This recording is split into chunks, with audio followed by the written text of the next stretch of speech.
Good morning students. How are you today? I hope all of you is good. Okay, before we start our lesson, let us pray.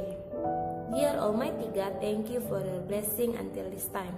Now we want to start our lesson. Please open our heart and our mind to receive the lesson well. Bless our teachers and our parents. Forgive us for all our sins. Thank you God. Amen. Oke.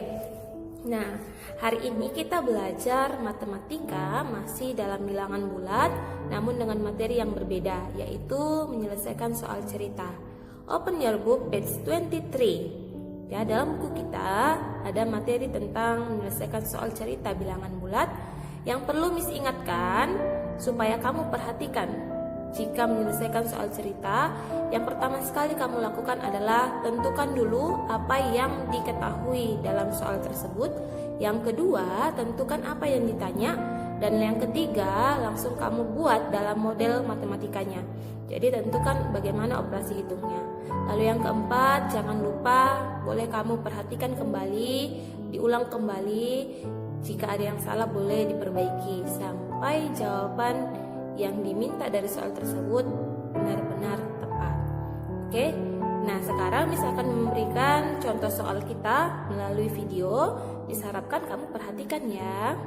Nah di sini Miss akan berikan contoh soal, yaitu seekor ikan berada kedalaman 800 meter di bawah permukaan laut.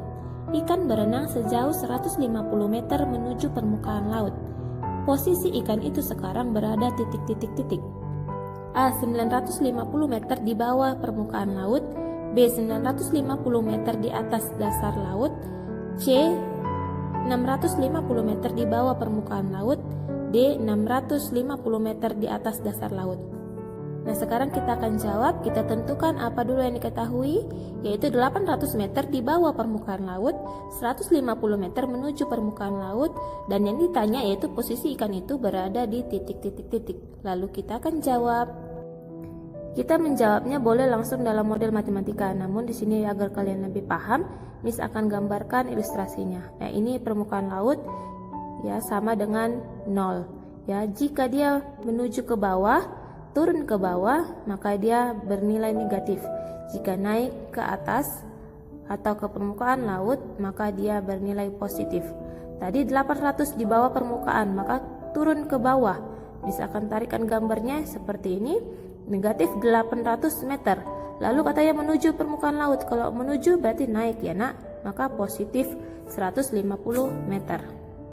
Lalu sekarang kita buat model matematikanya, yaitu negatif 800 meter ditambah 150 meter sama dengan negatif 650 meter ya.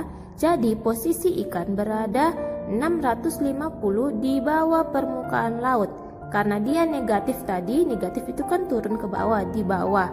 Maka 650 di bawah permukaan laut. Itu jawabannya adalah C ya. Karena pada pilihannya tadi tidak ada negatif. Ya, hanya 650, tapi ketentuannya jika dia negatif maka dia di bawah. Oke. Nah, dalam menyelesaikan soal cerita, kamu harus benar-benar paham membedakan tanda negatif dan positif. Dan dalam mengerjakannya juga jangan sampai lupa ketentuan yang sudah pernah Miss kasih tentang positif dan negatif. Nah, sebagai latihan kalian, kerjakan latihan 11, page 24, number 3 and 4, nomor 3 dan nomor 4. Tulis soal langsung jawab. Hari ini kita belajar tema 2, subtema 2, pembelajaran kelima dan yang keenam. Oke, diperhatikan ya. Nah, hari ini pembelajaran kita masih berkaitan dari materi kita yang sebelumnya, yaitu tentang pertempuran Ambarawa dan Bandung Lautan Api. Nah, hari ini Miss mau mengingatkan kalian bahwa ada manfaat dari kerjasama. Jadi kerjasama itu yaitu sama-sama melakukan suatu kegiatan. Manfaat kerjasama yang pertama yaitu pekerjaan akan lebih cepat selesai. Yang kedua, pekerjaan tersebut akan lebih ringan.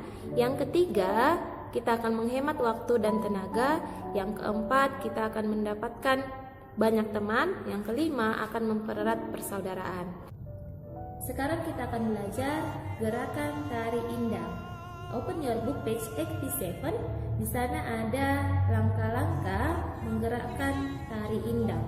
Yang pertama sekali yaitu tangan kiri menumpu tangan kanan. Ini tangan kiri ya, ini tangan kiri nih menumpu tangan kanan, membentuk sudut siku-siku sembari menggerakkan ujung-ujung jari agar berbunyi tuk. Seperti ini ya, tuk. Oke. Dilakukan bergantian selama 3 kali. Kemudian tangan kanan diayunkan ke arah kiri sehingga posisi tangan kanan menumpu tangan kiri. Oke? Katanya dilakukan selama 3 kali. Jadi yang seperti ini ya. 1, 2, 3. Lalu kita ayunkan ke depan. 1, 2, 3. Ayunkan lagi ya, seperti itu. 2, 3. Nah, sekarang kita belajar gerakan yang kedua, yaitu tangan kanan ke depan, kemudian memukul lantai bagian depan badan. Sedangkan tangan kiri ke belakang, kemudian memukul lantai bagian belakang badan. Dilakukan secara bergantian selama 3 kali. Selanjutnya tangan kanan dan kiri akan ditarik ke arah badan membentuk sudut siku-siku ya, seperti ini. Tangan kanan katanya ke depan, tangan kirinya ke belakang, dipukul lantainya. Lakukan selama 3 kali. 1, 2, 3, lalu tarik kakinya. Oke, ulang. 1, 2, 3, hap. Oke, nah gerakan selanjutnya sebaliknya, tadi tangan kanan duluan, sekarang tangan kiri. 1, 2, 3, hap.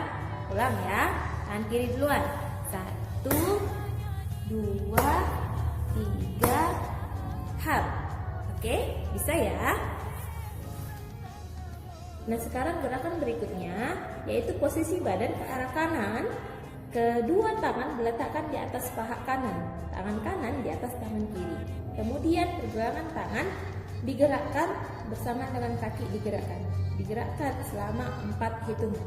Jadi di atas paha kanan, tangan kiri, lalu tangan kanan. Ya, digerakkan selama 4 hitungan.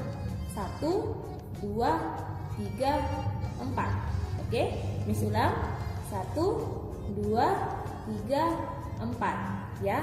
Nah, lakukan di sebelah kiri. Sekarang sebelah kiri, paha kiri, lalu tangan kanan di atasnya tangan kiri. Ya, sama digerakkan selama 4 hitungan. Oke, digerakkan selama 4 hitungan. 1, 2, 3, 4. Oke, 1, 2, 3, 4. Sekian pembelajaran kita hari ini. Diharapkan kalian latihan di rumah menarikan gerakan tari indang.